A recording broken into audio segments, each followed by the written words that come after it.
бұрын біреу депутат болды десе, ойпырмай ол ана әкімнің құдасы болған екен болды, министрдің жиені ғой, пәленбайдың нағашысы ғой дейтін ек.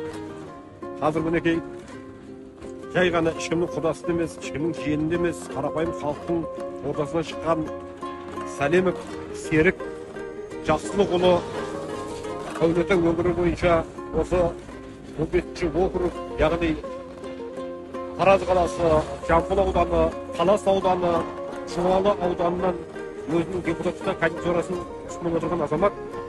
Серік енді қарапайым халықтың арасынан шыққан, елге қызмет жасап жүрген, өзінің еңбегімен мемлекет саласында да, жеке кәсіпте де қызмет атқарып, қазір білім саласында өзінің қызметін атқарып жатқан Серік бауырымыз осы үлкен додаға түсіп жатыр. Әрине, Серіктің негізгі бағдарламасы, әрине халықтың әлеуметтік жағдайы, осы қарапайым халықты еңбекпен қамтамасыз ету, денсаулық саласы, білім саласы, жалпы қазір мынау қымбатшылық болып жатыр. Осы мәселелерді шешуге ниеттеніп отыр.